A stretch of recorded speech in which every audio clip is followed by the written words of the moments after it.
et attorno-romoane, Bonjour à tous. Bienvenue à nouveau sur notre chaîne. Aujourd'hui, nous avons une histoire vraiment incroyable à raconter. En 1998, Gaël Montoya a eu un grave accident de voiture qui a failli lui coûter la vie. Au cours de cette expérience de mort imminente, Gaël a eu une vision impressionnante de l'avenir, révélant un événement crucial qui se produira en août 2024. Préparez-vous pour un récit rempli d'émotions, de mystères et de révélations surprenantes. Avant de commencer, n'oubliez pas de vous abonner à la chaîne et d'activer les notifications pour ne manquer aucun détail de ce voyage inoubliable. Allons-y. Bonjour, je suis Gaël Montoya et j'ai une histoire à partager qui a complètement changé ma vie. Cela s'est passé il y a longtemps, mais cela m'impacte encore profondément chaque fois que j'y pense. C'était en 1998, une nuit d'été à El Paso, au Texas. J'avais 18 ans et j'étais sur le point d'entrer à l'université. J'étais un jeune plein de rêves et de projets pour l'avenir. Cette nuit-là, mon meilleur ami Lucas et moi nous préparions à aller à une fête. Cela devait être juste une autre nuit de plaisir, mais cela s'est transformé en le moment qui a divisé ma vie en avant et après. Je suis né et j'ai grandi à El Paso, une ville à la frontière avec le Mexique, riche en culture et en vie. Mes parents sont d'origine mexicaine, mais je suis né aux États-Unis. J'ai grandi dans une famille nombreuse, bruyante et aimante. J'ai toujours été un garçon tranquille, j'aimais étudier et lire, tandis que Lucas était mon opposé, extraverti et toujours prêt pour une fête. Nous nous sommes rencontrés au lycée, et malgré nos différences, nous sommes devenus les meilleurs amis. Cette nuit de 1998, j'étais excité par la fête, mais aussi un peu anxieux. C'était l'été avant que nous commencions l'université, et je savais que beaucoup de choses allaient bientôt changer. Lucas et moi avions prévu d'étudier à la même université. Je voulais devenir ingénieur, et il rêvait de devenir avocat. Nous avions tant de projets et d'attentes. J'ai passé tout l'après-midi à me préparer pour la fête, choisissant une chemise simple que je trouvais élégante. Lucas est arrivé à la maison avec une chemise à motifs très voyante, qui était tout à fait son style. Nous sommes partis dans ma vieille berline rouge, un cadeau de mes parents lorsque j'ai obtenu mon permis de conduire. Cette voiture avait déjà été le théâtre de nombreuses aventures. Si j'avais su ce qui allait se passer, serais-je resté à la maison cette nuit-là? C'est difficile à dire. L'expérience que j'ai vécue était effrayante, mais aussi transformatrice. Elle a complètement changé ma vision de la vie, de la mort et de ce qui vient après, mais je m'avance. Laissez-moi raconter l'histoire depuis le début pour que vous compreniez comment une simple nuit de fête s'est transformée en l'expérience la plus intense et surréaliste de ma vie. C'était une nuit d'été typique à El Paso. La chaleur de la journée avait un peu diminué, mais on pouvait encore sentir cette brise chaude caractéristique du désert. Lucas et moi avons quitté la maison vers 9 h du soir. Les rues étaient déjà pleines de gens profitant de la nuit, allant dans des bars, des restaurants et des fêtes. Je me souviens que nous avons mis la radio de la voiture à fond. Une chanson latine qui faisait fureur à l'époque passait. Lucas chantait fort et faux, et je riais. Nous étions si insouciants et heureux. La fête à laquelle nous allions était chez un ami de l'autre côté de la ville. Ce n'était pas loin, mais nous devions traverser le centre. Pendant que je conduisais, nous parlions de nos projets pour l'avenir. Lucas était enthousiaste à l'idée de devenir avocat, et parlait de la façon dont il défendrait les droits des gens. Je racontais mes projets de me spécialiser en ingénierie environnementale pour aider la planète. Nous nous approchions du centre-ville, les lumières des bâtiments et des rues défilaient rapidement par la fenêtre de la voiture. Je me souviens d'avoir regardé l'horloge sur le tableau de bord. Il était 21 h 37. C'est étrange comme certains détails restent gravés dans notre mémoire, n'est-ce pas? Nous nous approchions d'une intersection. Le feu était vert pour nous, alors j'ai continué. Tout s'est passé très vite. Soudain, j'ai vu un éclair jaune du coin de l'œil. C'était un bus scolaire qui arrivait à grande vitesse, et il ne semblait pas vouloir s'arrêter. Je n'ai pas eu le temps de réagir. En une seconde, nous étions en train de parler et de rire. La seconde suivante, j'ai entendu un bruit assourdissant de métal, se heurtant à du métal. L'impact a été si fort que j'ai eu l'impression que tout l'air avait été expulsé de mes poumons.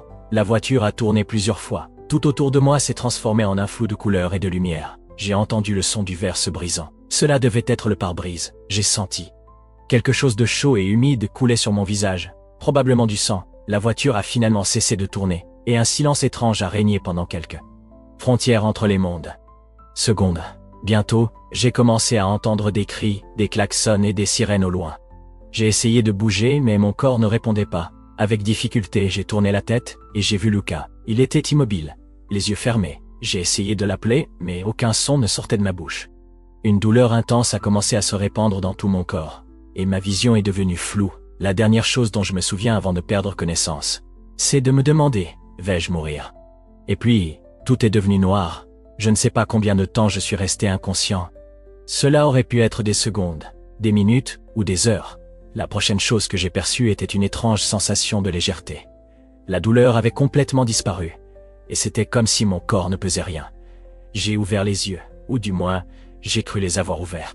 Je n'étais plus dans la voiture détruite. En fait, je n'étais dans aucun endroit que je pouvais reconnaître. Autour de moi, il n'y avait qu'un vide blanc et lumineux. Il n'y avait ni sol, ni ciel, ni mur, juste une lumière douce et accueillante de tous côtés. J'ai regardé mon propre corps, et j'ai réalisé que je pouvais voir à travers lui, comme s'il était fait d'une substance translucide, presque comme du verre, mais flexible. Je ne ressentais ni froid ni chaleur, ni le besoin de respirer. C'était une sensation indescriptible de liberté. J'ai essayé d'appeler quelqu'un, mais aucun son n'est sorti de ma bouche. Ou plutôt, je n'avais plus de bouche. Je n'avais plus de corps physique. J'étais juste conscience, pensée pure. C'est alors que j'ai commencé à comprendre. Étais-je mort? Était-ce ce qui se passait après la mort? Étrangement, je n'ai pas ressenti de peur.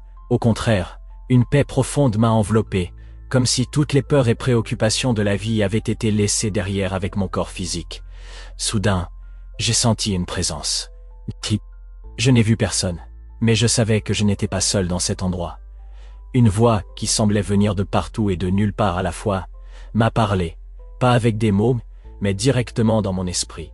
« N'aie pas peur », a dit la voix. « Tu es en sécurité ici. » J'ai essayé de répondre, de demander où j'étais, ce qui était passé, mais avant que je puisse formuler mes pensées, la voix a continué. « Tu es à la frontière entre les mondes, ce n'est pas encore ton heure.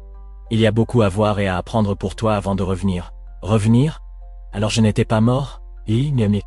Ou du moins, pas de manière permanente? Des milliers de questions ont surgi dans mon esprit, mais avant que je puisse chercher des réponses, j'ai senti un changement autour de moi.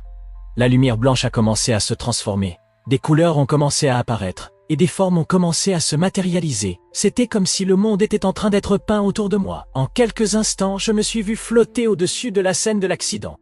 En bas, j'ai vu ma voiture complètement détruite, avec des éclats de verre éparpillés sur toute la route. Des voitures de police et des ambulances étaient arrivées, et j'ai vu des ambulanciers courir pour atteindre les blessés. Une foule commençait à se former autour. C'était choquant de voir la scène d'en haut, comme regarder un film, mais un film de ma propre mort. J'ai vu quand ils ont sorti mon corps inconscient de la voiture, et Lucas être placé sur une civière. J'ai voulu crier, dire que j'étais bien, que j'étais là-haut, mais je savais que personne ne pouvait m'entendre. Pendant que j'observais la scène, j'ai senti une force douce me tirer. Il était temps de partir. Vers où? Je ne savais pas. Mais j'étais sûr que j'étais sur le point d'embarquer dans le voyage le plus incroyable de ma vie, ou de ma mort. Alors que j'étais tiré loin de la scène de l'accident, j'ai senti une présence à mes côtés. Je me suis tourné, ou du moins j'ai dirigé ma conscience, et j'ai vu quelque chose que je n'oublierai jamais. Un être de lumière. Appeler cette figure un ange semble inadéquat. Mais c'est le mot le plus proche que je puisse trouver pour le décrire. C'était une forme humanoïde, faite entièrement de lumière. Il n'avait ni aile ni auréole, comme dans les dessins traditionnels des anges. C'était simplement une présence radieuse et accueillante.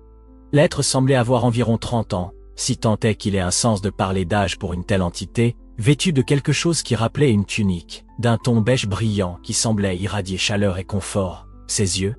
Eh bien, c'est difficile à décrire.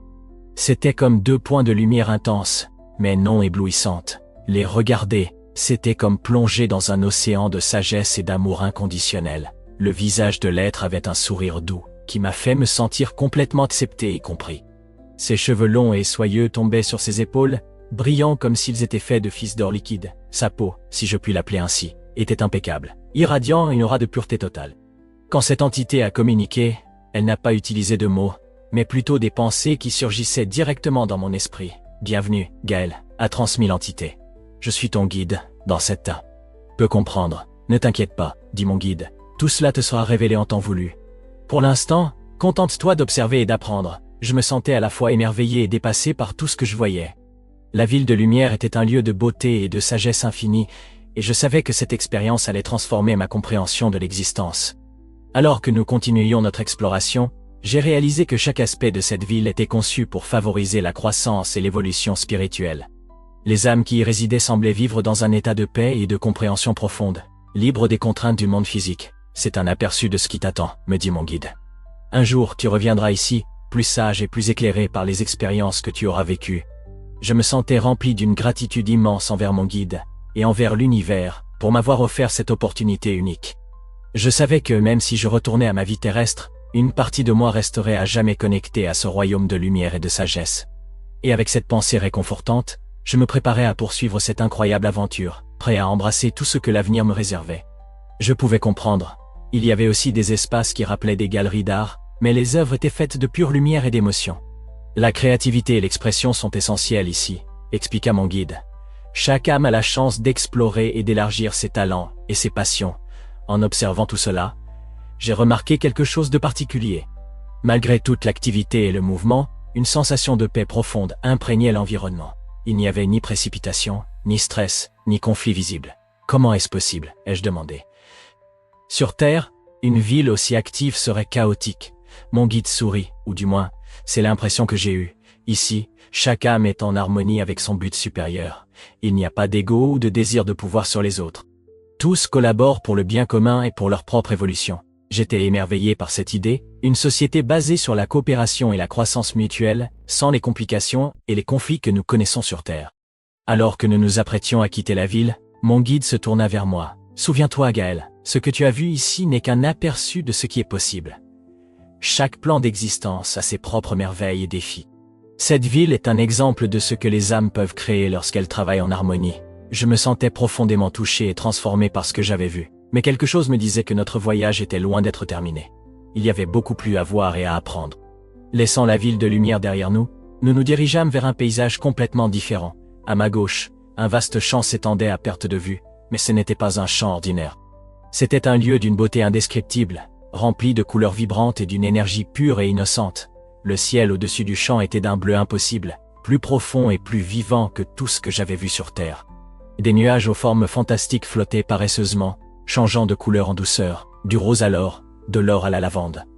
Au sol, ce qui semblait être de l'herbe était en réalité une myriade de petites lumières, ondulant, comme un océan d'étoiles. Chaque mouvement créait des vagues de couleurs qui se répandaient dans toutes les directions. Mais ce qui m'a le plus frappé, ce furent les enfants. Des dizaines, peut-être des centaines de petites formes de lumière, couraient et jouaient dans le champ. Leur rire était comme de la musique, créant des vagues de joie que je pouvais littéralement voir se répandre dans l'air. « Quel est cet endroit ?» ai-je demandé à mon guide émerveillé. « C'est le champ de l'innocence », répondit-il. « C'est un lieu de repos et de guérison pour les âmes les plus jeunes. » En regardant de plus près, je me suis rendu compte que toutes les formes n'étaient pas des enfants humains. Il y avait aussi ce qui semblait être des bébés animaux.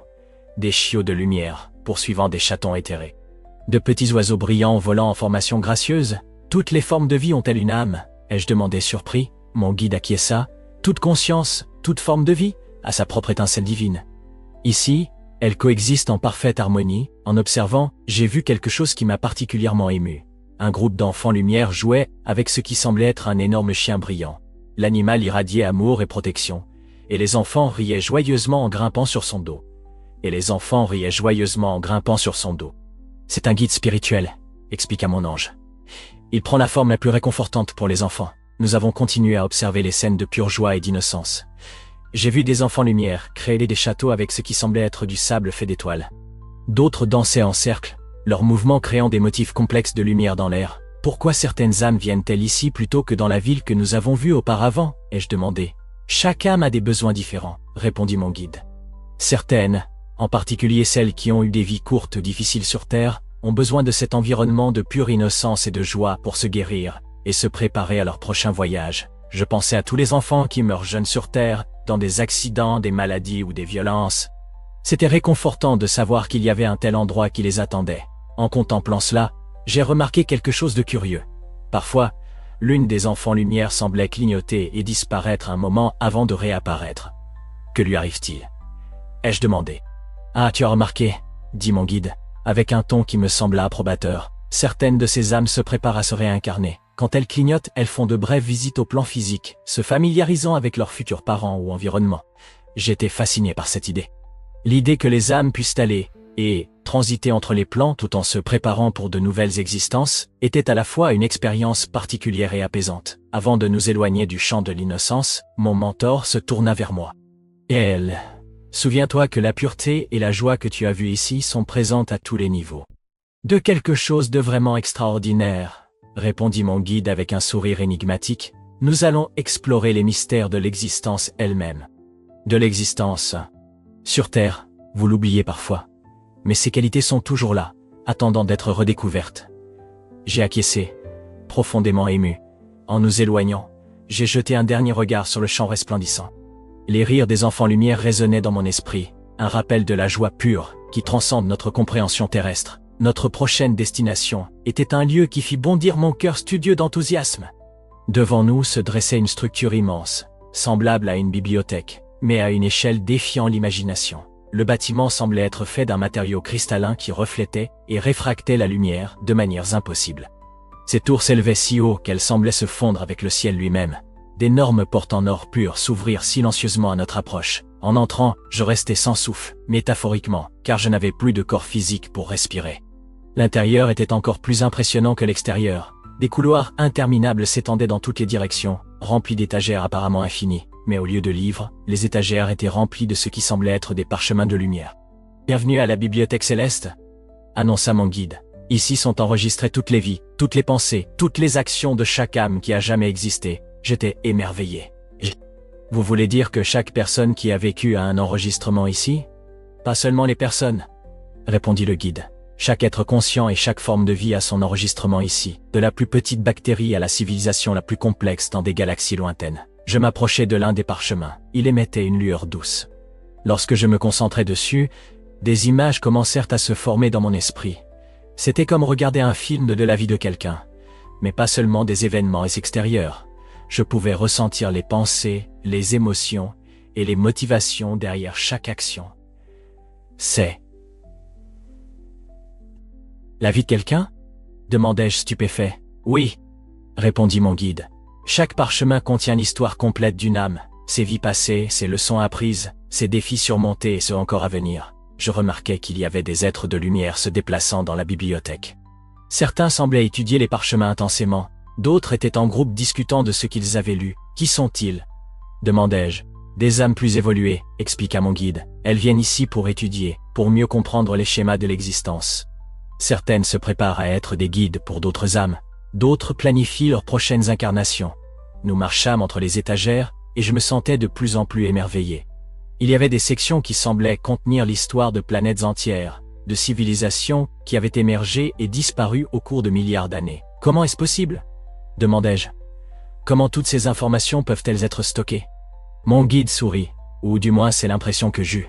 Ce que vous voyez n'est qu'une représentation que votre esprit peut comprendre. En réalité, cette bibliothèque existe en dehors du temps et de l'espace tel que vous les connaissez.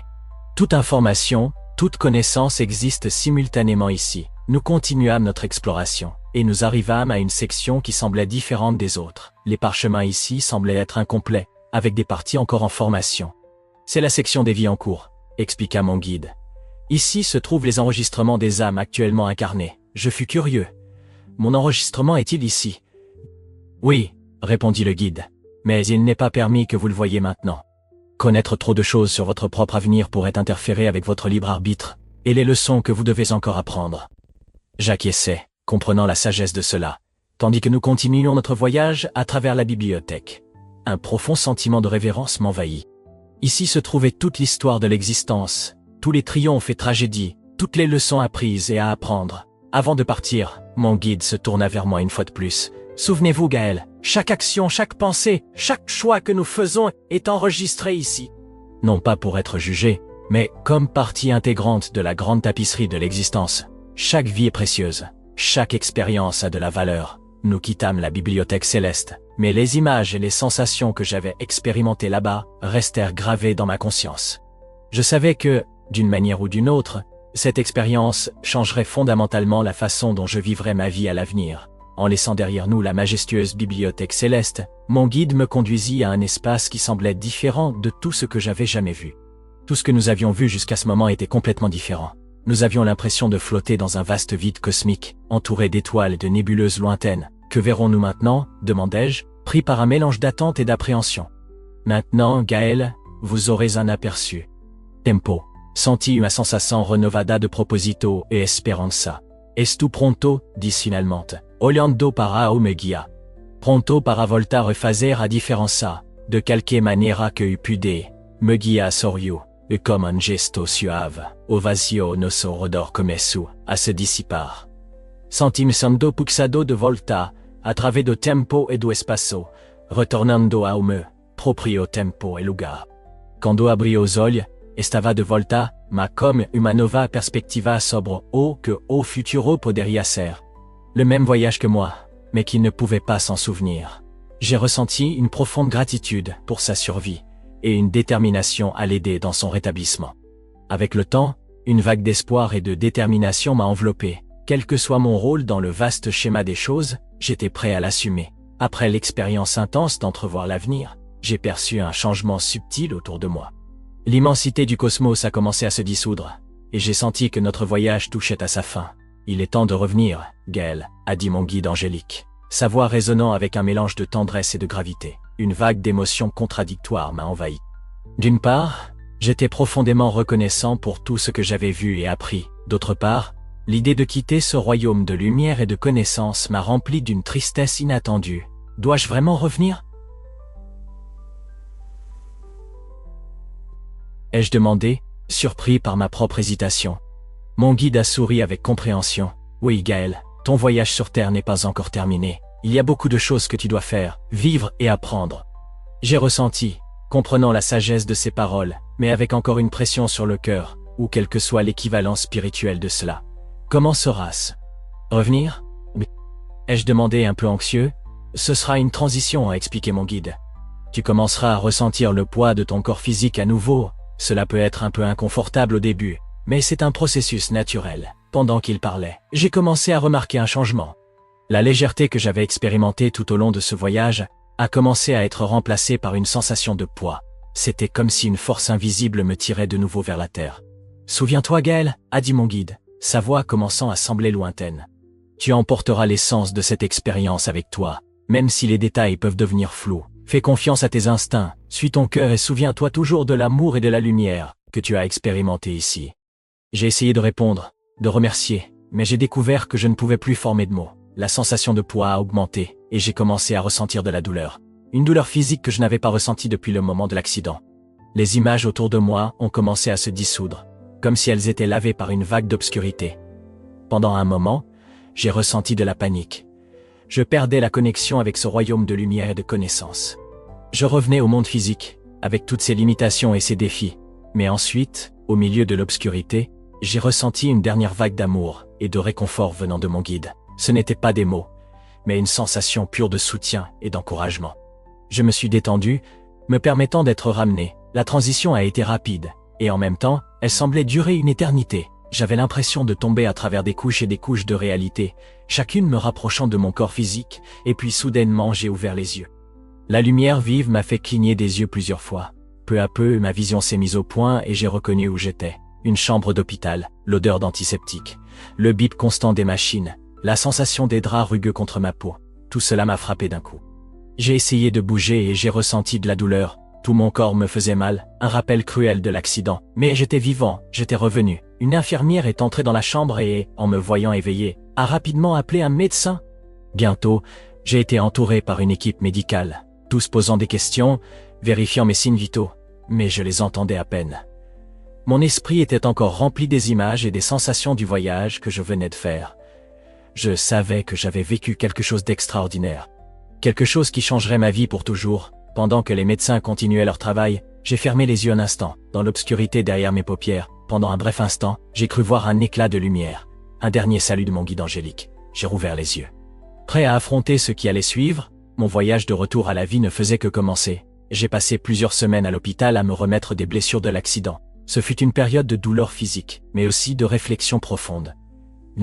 Chaque jour qui passait, les souvenirs de mon expérience de mort imminente semblaient devenir un peu plus flous. Comme un rêve qui s'estompe au réveil. Mais l'essence de ce que j'ai vécu et les leçons que j'ai apprises sont restées avec moi. Les médecins étaient surpris par ma récupération rapide. Ils parlaient de miracle médical, mais je savais que c'était plus que cela. Je sentais que chaque cellule de mon corps avait été renouvelée, énergisée par la lumière que j'avais expérimentée de l'autre côté. Lucas, mon ami qui était dans la voiture avec moi, a survécu à l'accident, mais ses blessures étaient plus graves que les miennes. Il est resté dans le coma pendant plusieurs semaines. Lorsqu'il s'est enfin réveillé, nous avons découvert qu'il avait perdu la mémoire de l'accident et des jours qui l'ont précédé. Une partie de moi se demandait s'il avait lui aussi fait quelque chose de semblable à ce que j'ai vécu, mais il ne se souvenait de rien. Quand j'ai finalement été autorisé à sortir de l'hôpital, je suis rentré chez moi avec une nouvelle vision de la vie. Des choses qui semblaient autrefois si importantes, comme l'argent, le statut et les biens matériels, paraissaient désormais insignifiantes en comparaison de ce que j'avais vu et vécu. J'ai commencé à remarquer de petites choses qui auparavant ont passé inaperçues. La beauté d'un coucher de soleil, le sourire d'un inconnu dans la rue, le son du vent dans les arbres. Chaque moment semblait précieux, chaque interaction avec une autre personne, une opportunité de partager amour et compréhension. Mes plans pour l'avenir ont changé radicalement. Bien que je veuille toujours aller à l'université, mon objectif était désormais différent. Au lieu de chercher une carrière qui me garantirait richesse et statut, j'ai commencé à chercher des moyens de faire une différence dans le monde, d'aider les gens, de promouvoir l'unité et la compréhension que j'ai vue comme possible dans l'avenir qui m'a été montré. J'ai commencé à méditer régulièrement, essayant de me reconnecter avec ce sentiment de paix et d'unité que j'ai éprouvé lors de mon voyage spirituel. Parfois, pendant ces méditations, j'avais des éclairs d'intuition qui semblaient venir directement de cet autre plan d'existence. Ma famille et mes amis ont remarqué le changement en moi. Certains pensaient que ce n'était qu'une phase, une réaction au traumatisme de l'accident. D'autres étaient intrigués par ma nouvelle perspective et cherchaient mes conseils et opinions. Chaque fois que je le pouvais, je partageais les leçons que j'avais apprises sur l'importance de l'amour, de la compassion, de l'unité. Je parlais de la façon dont chaque action, chaque choix que nous faisons, a un impact sur le grand schéma des choses. Parfois, les gens comprenaient. D'autres fois, ils me regardaient avec scepticisme, mais je savais que je plantais des graines qui un jour pourraient fleurir. Au fil du temps, j'ai commencé à ressentir une forte intuition sur l'avenir. Je savais que quelque chose d'important se produirait le 10 août. Je ne savais pas exactement quoi, mais j'étais sûr que ce serait quelque chose de significatif. En me préparant pour ce jour, je continuais à vivre ma vie du mieux possible, essayant d'incorporer les leçons que j'avais apprises dans chaque aspect de mon quotidien. Je savais que l'avenir n'était pas gravé dans la pierre, qu'il dépendait des choix que nous faisons tous chaque jour. En regardant en arrière, vers cette nuit d'été en 1998, je réalise comment une expérience qui aurait pu n'être qu'une tragédie s'est transformée en l'événement le plus significatif et transformateur de ma vie. L'accident qui a failli me coûter la vie m'a finalement donné une nouvelle perspective sur ce que signifie vraiment vivre. Je ne sais pas exactement ce que l'avenir réserve, ni pour moi, ni pour le monde. Mais je sais que chacun de nous a le pouvoir de faire la différence, de contribuer à un avenir meilleur. Et c'est avec cette certitude que j'aborde chaque nouveau jour, reconnaissant pour la seconde chance que j'ai reçue et déterminé à en faire le meilleur usage possible. Mon expérience de mort imminente a peut-être pris fin cette nuit-là, mais mon véritable voyage, celui de vivre pleinement avec but et amour, ne faisait que commencer. Et vous? Qu'avez-vous pensé de cette incroyable histoire? Laissez votre avis dans les commentaires. N'oubliez pas de vous abonner à la chaîne et d'activer la cloche de notification pour être averti à chaque nouvelle vidéo. Apportons à plus de gens l'espoir qu'il existe une vie au-delà de ce que les yeux peuvent voir.